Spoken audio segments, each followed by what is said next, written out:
EOB,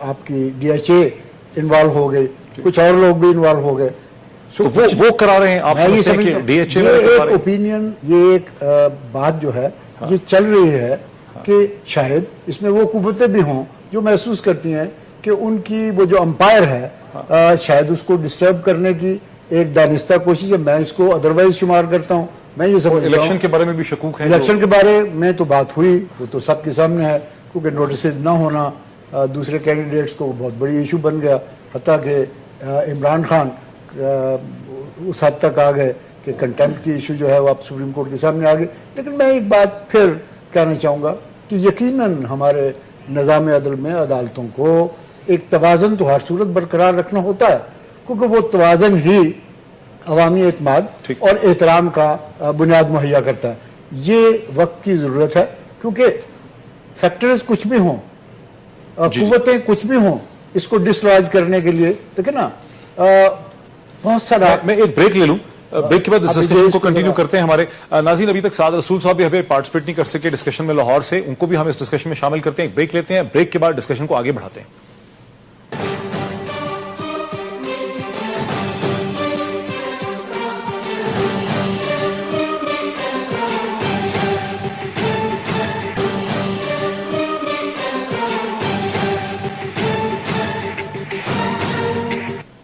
ناظرین welcome back. وقفے سے پہلے اکرام چودھری صاحب senior advocate supreme court of Pakistan اپنا آرگومنٹ کمپلیٹ کر رہے تھے, وہیں سے شروع کرتے ہیں. جی دیکھیے, جہاں ایک طرف یقیناً جج صاحبان کو ایک متوازن کانڈکٹ کے ساتھ اور ایک سٹائل کے ساتھ آگے بڑھنا ہوگا. اسے کیسے انشور کر سکتے ہیں؟ دیکھیے اس کو ہمیں یہ دیکھا ہے کہ جج صاحبان یہ فیل کرتے ہیں کہ آنریبل جسٹسز یہ فیل کرتے ہیں کہ وہ بالکل پینیکل ہیں آف ہیومن وزڈم کا, اس کی تمام تر ججمنٹ کا, اور کسی طرح سے بھی انفیلیبل ہیں.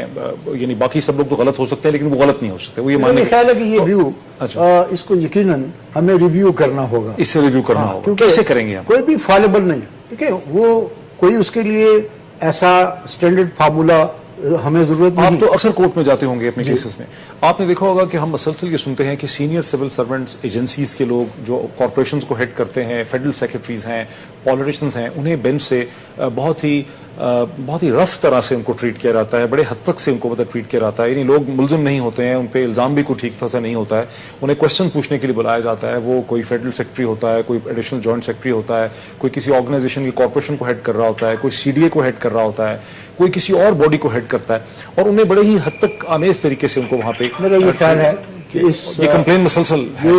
میرا یہ خیال, چونکہ میں عدالت کا حصہ ہوں, میں یہ سمجھتا ہوں کہ ان رویوں کو ریویو کرنے کی ضرورت ہے, ریوائز کرنے کی ضرورت ہے. ہمیں ہر شہری کو, چاہے اس کی سطح کچھ بھی ہو, احترام دینا چاہیے, کیونکہ اگر یہ کانفیڈنس شیٹر ہو گیا تو پھر سمجھ لیجئے کہ آپ کا وہ جو پورا نظام ہے, جوڈیشل سسٹم جو ہے, اس کی اپنی چولیں ہل جائیں گی. دوسری بات جو میں کہہ رہا تھا کہ بنیادی طور پہ یہ چند سالوں میں 2-3 ایریاز بہت سینسٹیو ہیں جہاں پہ ہاتھ ڈالنا مشکل بھی رہا. راز دیجیے میں ذرا سعد رسول صاحب کو اس میں شامل کر لوں, واپس آتے ہیں. سعد رسول صاحب, میں آپ کی طرف آ رہا ہوں لاہور میں. ابھی آپ نے سنا کہ اکرام چودھری صاحب نے اس خدشے کا اظہار کیا کہ EOIB کا جو کیس تھا اور جو ڈیفنس ہاؤسنگ اتھارٹی DHA کے کیسز تھے, جہاں کی عدالت نے اور مسنگ پرسنز, وہاں پہ حکم دیا کہ DHA کے فنڈز کو کانفسکیٹ کر لیا جائے, اکاؤنٹس کو کانفسکیٹ کر دیا جائے. اور یہ جو انٹرسٹس ہیں, یہ در حقیقت عدالت کے خلاف جو کمپین ایک چلی ہے, جو سوشل میڈیا میں اتنی کرٹیسزم ہے, میڈیا میں اتنی کرٹیسزم ہے, لکھنے لکھانے والوں سے کرٹیسزم ہے, آپ کی طرح جو کالم لوگ لکھ رہے ہیں, یہ سب کے سب جو ہیں یہ EOBI اسکینڈل اور DHA نے ان کو انسپائر کیا ہے. کچھ ایسا شک ان کو ہے؟ سب سے پہلے تو جی, جو میرے یہ سینئر وکلا سب ہیں, میں ان سے اگری کرتا ہوں, ان کی بہت عزت ہے. لیکن میرے خیال میں یہ جو کرٹیسزم آف دا کورٹ ہے, یہ EOBI کے اسکیم جو کہ صرف 2-3 ہفتے پہلے یا 4 ہفتے پہلے آفٹر الیکشن شروع ہوا, اس کے یہاں سے کرٹیسزم آف دا کورٹ شروع نہیں ہوئی. جو کرٹیسزم ہے کورٹ کی ان لوگوں کی طرف سے جو کہ آہستہ آہستہ کورٹ سے تھوڑا سا دور ہو گئے یا ڈسولوشن ہو گئے, یہ پروسیس 2009 کی ریسٹوریشن کے تھوڑے عرصے بعد ہی شروع ہو گیا تھا. اس کے اندر سب سے ضروری بات میرے خیال میں یہ ہے کہ رول آف لا کی جو موومنٹ تھی, لائرز کی movement was a rule of law کی movement. It was not just کہ اس میں ہم ریسٹوریشن آف ججز چاہتے تھے, بلکہ ایک ایسا قانون چاہتے تھے جس کے سامنے تمام لوگ ایکول ہوں, سب لوگ برابر ہوں. تو کچھ لوگ وکلا برادری کے اندر بھی اور سوسائٹی کے اندر بھی ایسے لوگ ہیں جو کہ اس ایکوالٹی کی موومنٹ سے ڈسولوژن ہو گئے ہیں. ان کا خیال ہے کہ کورٹ شاید صحیح طریقے سے ایکوالٹیز پہ فیصلہ نہیں کر رہا اور ٹریٹ ڈفرنٹ لوگوں کو ڈفرنٹ طریقوں سے کر رہا ہے. ان لوگوں نے اپنی کرٹیسزم شروع کی جو کہ 2009 کے بعد سے شروع ہو گئی, اور ان میں بہت سے کالم نویس بھی ہیں اور دیگر وکلا بھی ہیں, اور یہ صرف ای او بی آئی کی موومنٹ سے شروع نہیں ہوئی. دوسری بات یہ کہ آپ نے بھی اسپیسیفکلی بات کی ای او بی آئی کی, اور اس طرح کا کرٹیسزم آتا رہا ہے کچھ کالم نویسوں کے بارے میں کہ شاید کیونکہ وہ پہلے ای او بی آئی کے وکیل رہ چکے ہیں تو شاید اس لیے بابر ستار صاحب کی طرف اشارہ, بابر ستار کی طرف, جی بابر ستار کی طرف.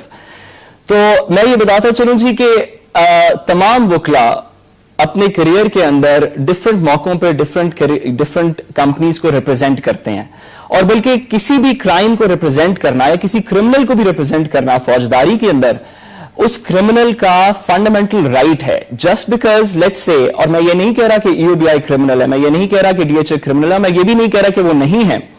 ڈیو پروسیس کے اندر لا کی یہ ریکوائرمنٹ ہے کہ ہر بندہ بے شک وہ کرمنل ہو یا نہ ہو اس کو ڈیو پروسیس آف لا ملے, اسے ریپرزینٹیشن ملے, اور اس کے وکیل کو ریپرزینٹ کرنے کی وجہ سے وہ وکیل جو ہے گلٹی نہیں ہو جاتا. تو یہ نہیں ہو سکتا کہ اگر کوئی بندہ کسی شخص کو ریپرزینٹ کر رہا ہے, کسی کمپنی کو ریپرزینٹ کر رہا ہے, اور اس کمپنی کے اندر کسی وجہ سے کوئی امبیزلمنٹ یا ڈس آنیسٹی ہوئی ہو یا نہ ہوئی ہو, تو اس کا وکیل جو ہے آپ اس کو اس بیسس کے اوپر ڈسکریڈٹ کر دیں کہ اس کا کلائنٹ جو ہے اس نے کسی وقت کے اوپر کوئی غلط کام کیا تھا. تو میرا خیال میں یہ کرٹیسزم ٹھیک نہیں ہے. یہ کرٹیسزم دینے کا میرے خیال میں مقصد یہ ہو جاتا ہے کہ آپ اس کرٹیسزم کے پیچھے چھپ کے جو ریئل ایشوز ہیں کورٹ کی کرٹیسزم کے, آپ ان سے ہائیڈ کرتے ہیں. وہ ریئل ایشوز کیا ہیں؟ اور جی وہ ریئل ایشوز بہت سارے, جس طرح بھی آپ نے بابر ستار کی ایگزامپل دی, اس کے آرٹیکل کے اندر بھی بہت سارے مینشنڈ ہیں اس طرح کے ایشوز. وہ یہ ہے کہ کورٹ ہماری اب ایک پاپولسٹ اوپینین کی طرف جا رہی ہے.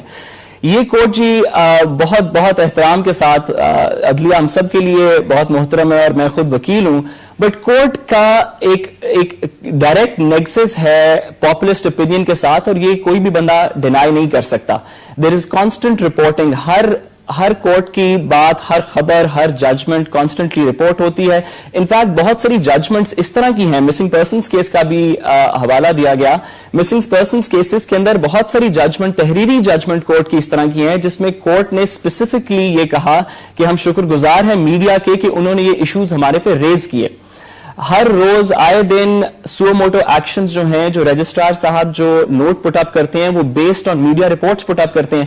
سو یہ ہم نہیں کہہ سکتے کہ کورٹ کی ججمنٹس اور کورٹ کی جورسپروڈنس پاپولر اوپینین اور میڈیا سے ڈیورسڈ ہے. اچھا میرے ساتھ رہیے کیونکہ آپ نے بڑا انٹرسٹنگ, ہم فل سرکل میں موو کر گئے, بیکاز جو سوال وسیم سجاد صاحب نے اٹھایا تھا اور جو پھر ایس ایم ظفر صاحب نے جس کو بلڈ اپ کیا کہ بھی میڈیا نے کیوں نہیں روکا, میڈیا کی کیا ذمہ داریاں تھیں, ایک طرح سے اس کا جواب آپ نے یہ دیا کہ خود عدالت کی طرف سے انکریج کیا گیا, سو موٹو نوٹسز کی شکل میں شکریہ ادا کیا گیا میڈیا کا, جرنلسٹ کا, رپورٹرز کا کہ آپ نے ہماری توجہ دلائی. کئی دفعہ یہ بھی بلکہ کہا گیا کہ کالے کوٹ اور کالے کیمرے جو ہیں یہ ہمارے ایلائز ہیں, ہمارے حلیف ہیں. تو ایک سسٹم, ایک امبیلنس جو ہے وسیم سجاد صاحب پیدا ہو گیا میرا خیال ہے, جس طرح سے وہ اشارہ دے رہے ہیں. آپ اسے ایگری کرتے ہیں کہ بیلنس امبیلنس دونوں طرف سے پیدا ہو گیا, یہ پاپولزم؟ یہ درست ہے جی کہ میڈیا کی وجہ سے اور عدالت کے اپنے اختیارات کو ایک وسیع نظری طریقے سے دیکھنا, یعنی کہ اگر آپ مجھ سے پوچھیں 184 جس کا ذکر ہوا تھا, اس کی ظفر صاحب نے جس کا ذکر کیا تو اس کی کچھ حدود لکھی ہوئی ہیں آئین کے اندر. لیکن میڈیا کیونکہ بہت ایڈوانس ہو گیا ہے, یہاں پہ بے شمار چینلز ہو گئے ہیں, اور ان کی دلچسپی ہوتی ہے کہ ہم ایک ایشو کو پلے اپ کریں, ہماری ریٹنگز بڑھیں, تو وہ ایک ایشو کو ہائی لائٹ کرتے ہیں. اس ہائی لائٹ کرنے کا فائدہ بھی ہے. فائدہ یہ ہے کہ بہت سے ایشوز جو واقعی توجہ طلب ہیں, مثلا کرپشن ہے یا ایسے سنگین جرائم سامنے آئے, کوئی قتل ہوا نوجوانوں کا یا مسنگ پرسنز کا معاملہ ہے, چیزیں سامنے آئیں تو عدالت نے اس کا نوٹس لیا. اس کا نتیجہ یہ ہوا کہ میں نے سنا کہ شرطیں لگتی ہیں کہ کچھ لکھتے ہیں اخبارات میں, کہتے ہیں جی میں آپ سو موٹو کراؤں گا, دیکھ لینا میں سو موٹو کراؤں گا. ہم نے بھی سنا ہے یہ باتیں شروع ہو گئی ہیں. کچھ میڈیا نے ایسے چیزوں کو پک اپ اس طریقے سے کیا کہ میں سمجھتا ہوں کہ انصاف کے راستے میں رکاوٹ آئی. مثلا وحیدہ شاہ کا وہ معاملہ ہے کہ بھی ایک اس نے تھپڑ مارا، صحیح ہے مارا ہے اور وہ قابل سزا بھی ہوگی، جرم بھی ہوگا، لیکن اس کو ایسے پیش کیا گیا جیسے کہ سارا دن اس نے تھپڑ ہی مارتا ہے. اس سے یہ ہوتا ہے کہ اس کا ایک مارا ہے 100 مارے، تو اس سے پریجوڈس ہوتا ہے، یعنی اس کا جو ڈیفنس ہے عدالت میں جو بھی ہے وہ پریجوڈس ہوتا ہے، کیونکہ پھر جج کے ذہن پہ بھی یہ بات ہوتی ہے کہ بھی یہ واقعہ ہوا ہے. تو ایک ایشو جب ہائی لائٹ ہو جائے تو اس کے بعد ہر ایک کا حق ہے کہ اس کو قانون کے مطابق، آئین کے مطابق اپنے ڈیفنس کرنے کی اجازت ہو. لیکن جب ایسے صورتحال پیش کر دی جائے کہ عدالت بھی اس سے متاثر ہو اور وہ اپنے راستے میں رکاوٹ محسوس کرے تو پھر میں سمجھتا ہوں سر یہ جو جس طرح سے یعنی بینچ کی طرف سے جب ایک دو جملے کہے گئے بابر ستار صاحب کے بارے میں، اور اس کے بعد پاکستان کی میڈیا نے، بہت بڑا میڈیا ہاؤس جو ہے اس نے بابر ستار صاحب کی کیریکٹر اسیسینیشن پورا دن جاری رکھی، پورا دوپہر شام رات تک، کہ بھی بابر ستار تو ای او بی آئی کے وکیل نکلے، ایز ایف کہ ای او بی آئی کا وکیل ہونا جو ہے وہ کوئی جرم تھا یا بابر ستار نے کوئی پیسے لیے ہیں، کوئی جرم ثابت ہو گیا. تو اب بابر ستار کی جو ڈیفینیشن کی گئی ہے، اس کی جو کیریکٹر اسیسینیشن کی گئی ہے، وہ کس قانون کے تحت کور ہوگی اور اس کو کہاں سے ریلیف ملے گی، جبکہ وہ میڈیا ہاؤس جو ہے وہ یعنی پلے اپ کر رہا ہے، وہ پلے اپ کر رہا ہے اس کو، اور وہ میرا خیال ہے کیا کریں گے؟ بات پھر وہی واپس اسکوئر نمبر 1 پہ کہ جب توازن یا امبیلنس جو ہے اس کے درمیان فاصلہ بڑھے گا تو پھر اس قسم کی صورتحال پیدا ہوگی. اور وہ رہا معاملہ کہ اس کا ازالہ کیا ہو، ازالہ تو پھر یہ پبلکلی جب آپ کرٹیسائز ہوئے یا کسی طرح سے بھی آپ کی ہیومیلیشن ہوئی تو پھر اس کو میک اپ کرنا شاید مشکل ہو جائے گا. آپ نے دیکھا بارہا اخبارات میں ایک خبر چلتی ہے کسی کے حوالے سے اور پھر معذرت جو ہے وہ بھی 5-7 لائنوں کی، شاید وہ کوئی پڑھتا بھی نہیں. میرا یہ خیال ہے کہ یہ اسی طرح میں نے پہلے بھی اشارہ کیا تھا کہ ہمیں عدالتوں کے اندر ایک توازن پیدا کرنے کی ضرورت ہے. اور یہ بات توازن کیسے پیدا کریں گے؟ اب احسن ظفر صاحب بھی ہمارے ساتھ میں پھر یہ بات کہہ رہا ہوں کہ یہ آج نہیں، اچھا یہ بات میں پچھلے چند سالوں میں بار بار کہہ رہا ہوں. وہ توازن یہ ہے کہ ایک تو عدالت کے اندر بہت سارا جو کمنٹ ہو رہا ہے، بہت سارے جو بعض اوقات اسٹرکچرز کی حد تک بات چلی جاتی ہے.